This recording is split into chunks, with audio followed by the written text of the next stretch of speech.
공동성명과는 별개로 워싱턴 선언이 있었죠. 핵 협의 그룹을 설립하는 것, 즉 NCG를 설립하는 게 그 워싱턴 선언의 핵심 골자인데요. 한미 양국은 핵 협의 그룹을 통해 미 핵 전력에 대한 정보 공유 및 공동 작전의 기획, 실행에 합의했습니다.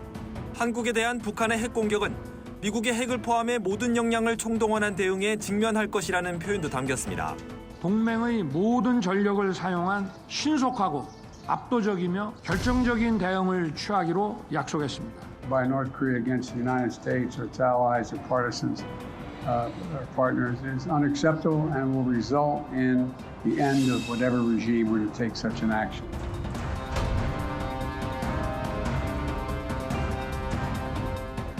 이 의원님, 이건 구체적으로 어떤 역할을 하는 그룹입니까? 그러니까 이제 북한이 핵을 시도 때도 없이 쏘고 이러니 우리가 그러면 어떻게 할 거냐. 이 부분에 대해서 깊은 이제 서로 간의 논의가 있었고 그래서 이번에 나온 것이 이제 상설 협의체, 그러니까 핵 협의 그룹이라고 NCG라고 이제 표현을 하는 건데 미국의 핵 자산을 같이 어떻게 기획하고 실행할 거냐 이걸 같이 하겠다는 거예요. 예전 거랑 별 차이가 뭐 없는가냐 이렇게 얘기를 하는데 작은 것이지만 큰 차이가 있다는 말씀을 드리고 또 나토 체제를 얘기하잖아요. 나토 같은 경우는 뭐 국가가 30개국이나 되기 때문에 그 30개국에 모여서 무슨 절차를 논의하는 게 굉장히 지난하고 절차적으로 어렵습니다. 그런데 우리는 전어만 들면 논의할 수 있도록 상설 협의체를 만들겠다. 거기에 큰 의미가 있다고 저는 생각합니다. 이것도 한 장면으로 정리를 할 수가 있습니다. 어떤 한 장면으로. 식으로요? 김태호 국가안보실 1차장이 이번 워싱턴 선언은 사실상의 핵 공유다라고 이야기를 했지 않습니까? 예. 그랬더니 바로 백악관의 국가안보회의 에드 케이건 국장이 뭐라고 이야기했습니까? 사실상의 핵 공유로 보지 않는다. 이 한마디로 끝난 겁니다. 그러니까 이번에 윤석열 대통령께서 핵 협의체를 1년에 4번 해가지고 이제 차관보급에서 협의를 할 수 있도록 했는데 이미 그 이전에 이 확장 억제 전략위원회라 그래가지고 차관보급 수준에서 논의가 되는 이런 기구가 이미 있습니다. 그렇기 때문에 이번에 워싱턴 선언을 통해서 말하자면 안보가 강화됐다라고 주장은 하고 싶으시겠지만 사실상 2021년도 한미 정상회담 그 수준을 벗어나지 못한 재탕, 삼탕 선언에 불과하다. 재탕, 삼탕. 그 그렇죠. 전에 있던 그 협의 그룹하고 별로 다를 게 없다고 별로 보시는 거예요? 다를 뿐만 아니고 격이 낮은 겁니다. 우선은 이제 격이 뭐 이렇게 차관급에서 낮아지고 여러 가지 말씀하셨는데 문재인 정부 때도 한미 워킹 그룹이라고 하는 것도 있었고 그래서 이제 뭐 남북 협력 사업에 대한 것 대북 제재 관련 사안 이런 거 논의를 했었는데 또 그 당시에 또 하다가 또 중단했잖아요. 그래서 문재인 정부 때 한미 간의 어떤 그동안의 신뢰 이런 것들이 많이 깨져서 제대로 운영이 안 된 것도 사실이다. 그리고 이번처럼 실질적이고 어떤 실무적이고 그러면서 동시에 늘 상시적으로 운영하는 그런 것과는 질이 좀 다르다. 이렇게 말씀을 드리겠습니다. 사실 우리 안에서도 찬반 논란이 있는 이슈긴 합니다만 보수 지지층 또 국민의힘 의원들 중에서도 핵무장론, 자체 핵무장론을 이야기하셨던 분들이 많고요. 우리 정부도 이번에 가서 그런 것들을 좀 얻어내고자 했던 것 같은데 바이든 대통령은 그냥 뭐 한마디로 딱 잘라서 한국은 NPT 핵확산 금지 조약의 가입국이다. 이걸 다시 한번 확인했어요. 이렇게 해서 이거 좀 우리 보수층에서는 이게 어떻게 된 거야? 어리둥절해하는 것도 같은데 이 부분 어떻게 보십니까? 보수 진보의 문제가 아니고 우리가 핵을 자체 무장할 거냐 하는 부분인데요. 예. 이것은 전 세계의 NPT 핵 확산의 방지 조약에 기본적으로 반하는 것이고 미국이 북한의 지금 핵 문제를 다룰 때도 핵 확장 억제를 얘기하는데 거기다 대고 남한은 가자라고 그러면 이게 안 맞잖아요. 기본적으로 안 맞는 것이고 지금 핵 확산 방지 조약에 반해서 우리가 자체적으로 갖는다 이건 어려운 얘기고요. 그리고 기본적으로 우리가 이미 선언한 우리 지역의 한반도 비핵화라고 하는 큰 틀에서의 반하는 것이거든요. 그러니까 그런 부분에 있어서는 뭐 논리적으로 적절치 않다라는 생각이고 어떻게 북한의 핵 도발을 막아낼 것인가 하는 부분에 초점이 맞춰 있기 때문에 미국이 갖고 있는 어마어마한 핵 자산을 가지고 우리 것처럼 같이 긴밀하게 소통해가면서 억제할 것이냐 이 부분에 초점이 이 맞춰. 정도면 만족할 만하다 그 말씀. 그럼요. 이 정도면 만족할. 알겠습니다. 근데 이 부분에 대해서는 예. 윤석열 대통령께서 국민들에게 설명을 해야 될 필요가 분명히 있습니다. 왜 그러냐면 1월 11일 날 윤석열 대통령께서 대한민국이 전술 핵을 배치한다든지 자체 핵을 보유할 수도 있고 이렇게 직접 말씀하셨어요. 더 문제가 심각해져가지고 여기 뭐 대한민국에 무슨 전술핵 배치를 한다든지 우리 자신이 자체 핵을 보유할 수도 있습니다. 만약에 뭐 그렇게 된다면은 오랜 시간이 안 걸려서 우리 과학 기술로 앞으로 시간이 지나면 더 빠른 시일 내에 우리도 가질 수 있겠죠.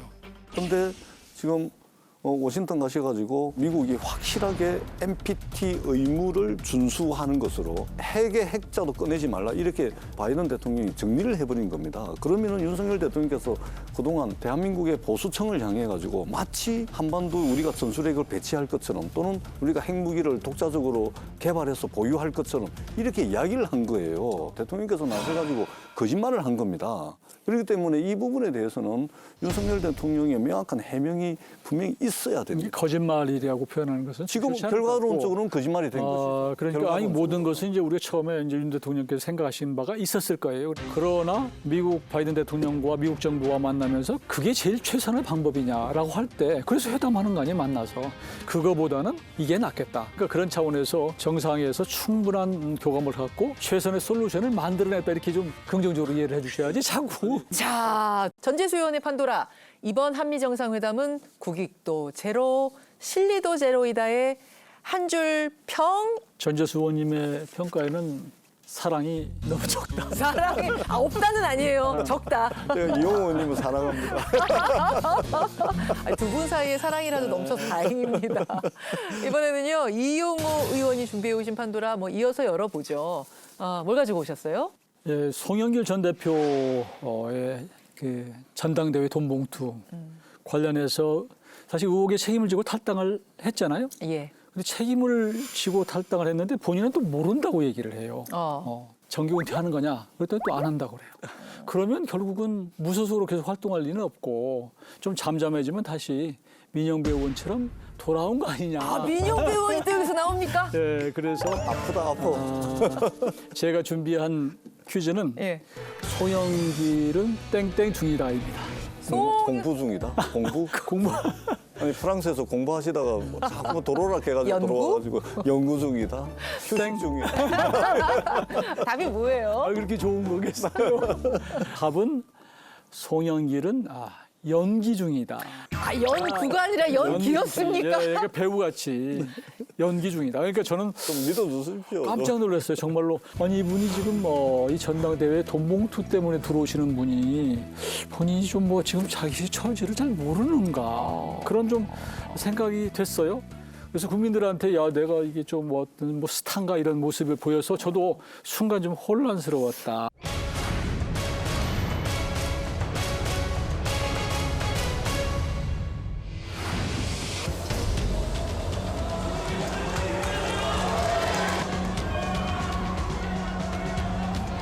발의 기자회견에서 말씀드린 것처럼 이제 도착했으니까 상황을 좀 파악하겠습니다. 제가 모르는 사람들이 많기 때문에 검찰은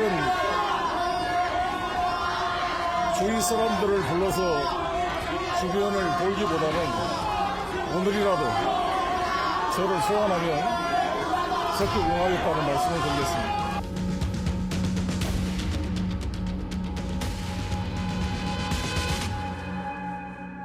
검찰이 소환하면 즉각 응하겠다 이런 입장을 여러 번 밝혔습니다. 근데 검찰이 안 불러요. 검찰은 이제 수사를 하고 있잖아요. 그러니까 이정근 전 사무부총장 녹취록 때문에 시작된 거 아니겠어요? 그래서 수사를 하고 있는데 수사에도 다 그 계획이 있을 거 아니에요. 누구부터 수사를 하고 어떻게 갈 것인가. 당연히 이제 송영길 전 대표도 부르겠죠. 그러니까 검찰에 나가겠다고 하는 얘기는 네. 나가겠다가 아니라 나는 결백하니까 나가겠다는 거예요. 결백하다는데 말하자면 방점이 있는 거죠. 그것도 연기라고 보세요. 그렇죠. 그러니까 나는 결백하다는 거예요. 그래서 전당대회가 어떻게 치러졌어요? 결국 0.57%인가 %인가로 간신히 이겼단 말이에요. 근데 그 당시에 치열하게 선거를 치러졌는데 그때 송영길 후보가 그렇게 이정근 전 사무부총장, 윤관석 의원 이런 분들이 움직이는 걸 몰랐을 리가 없어요. 송영길 후보한테 잘 보이려고 그런 거 아니에요. 뭔가 역할을 해서 내가 이렇게 했습니다. 공로. 오늘 이렇게 했습니다. 이렇게 해야지 나중에 뭔가를 보답받는 것이기 때문에 그게 당연히 않은 것이죠. 당연히 않은 근데 모를 리가 없죠. 그걸 당연히 알았어야지 왜 몰랐냐라고 일방적으로 몰아치기도 지금 애매한 상황이고 그걸 어떻게 아냐? 당연히 모르지.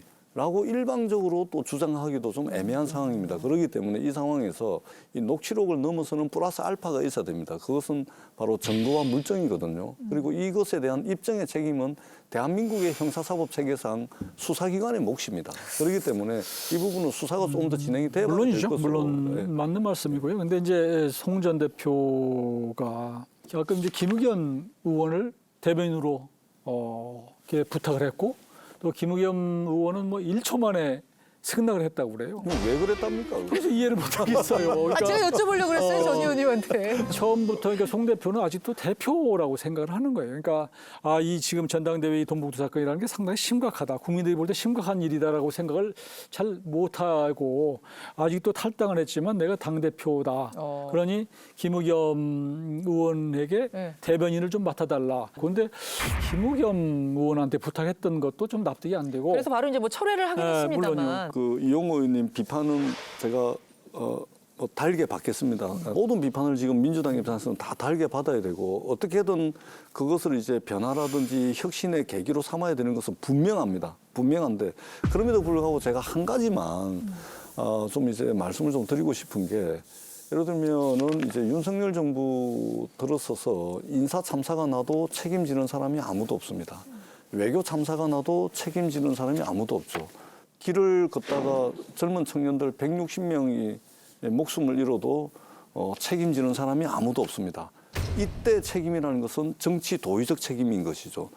그래도 송영길 대표가 탈당을 하고 당의 상임 고문직을 내려놓고 그다음에 전적으로 수사기관의 수사에 협조를 하겠다라고 하는 이런 정치 도의적 책임을 지는 이런 부분은 정치 도의적 책임을 진다는 측면에서는 평가를 해줘야 될 바로 부분이 탈당 선언 아닌가. 이 정도는 인정해 줘야 예, 되는 거 그 아니야? 그 정도는 말씀이신 것 인정해야 같아요. 조금 더 바람이라면 책임을 졌다면 이건 내가 내 책임이다 다. 그리고 그 과정에서 있었던 것을 다 사실 밝히면 그런 정말로 그 지도자로서의 책임지는 모습이 될 텐데 모른다 아니다는 거 아니에요. 그러니까 탈당밖에 없잖아요. 탈당은 언제든지 다시 민영배원 받잖아요. 다시 돌아갈 수 있으니까 이건 뭐 제스처가 아니냐 정치적 이렇게 근데 보니까 의원님, 그래서 예. 본인이 정말로 정치적 책임의 그런 레토릭 수사가 아니라 실질적으로 내가 다 알고 있고 내가 사법적 책임도 내가 지겠다 이렇게 다 나와 것이 나갔어야 된다. 맞다. 근데 이 그렇죠. 의혹이 어떻게 흘러가는지를 두고 최재성 전 청와대 정무수석은 이렇게 말씀을 하시더라고요. 검찰이 예정된 시간표가 있을 텐데 정치적 상황에 따라서 시간표를 조정하고 있는데 그게 이제 이재명 대표에 대한 2차 체포동의안 요 시점하고 비슷하게 갈 거다. 저는 최재성 의원의 의견에 동의하지 않습니다. 왜냐하면 우선 첫 번째는 검찰이 무슨 정치적 고리를 해서 그러지는 않을 것이라는 것이고요.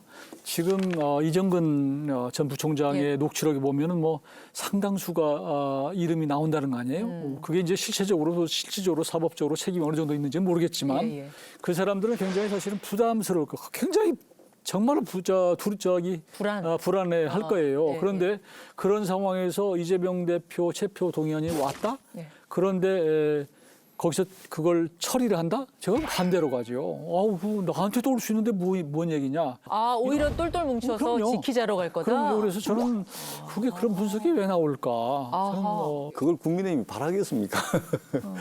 저는 그러니까 지난 1년 동안 윤석열 정부를 떠올리면 우리가 키워드로 이제 나열을 해보자면 수사, 기소, 재판, 소환, 압수수색, 체포영장, 구속영장 뭐 이런 것들입니다. 지난 1년 동안 윤석열 정부 하면 떠올리면 정치적으로 경쟁하는 상대방의 말하자면 무릎을 꺾게 만들어가지고 총선에 승리하고자 하는 그런 그림은 얼마든지 가능한 것이죠. 총선용 그림을 그리고 있을 거다. 당연히 그걸 지금 정부 윤석열 정부가 다 이게 총선에 올인이 돼 있는 거 아닙니까? 그런 측면에서 우리가 저의 해석이 과도한 정치적 해석이라고 생각할 수도 있겠지만 저처럼 생각하는 국민들이 한 명도 없다.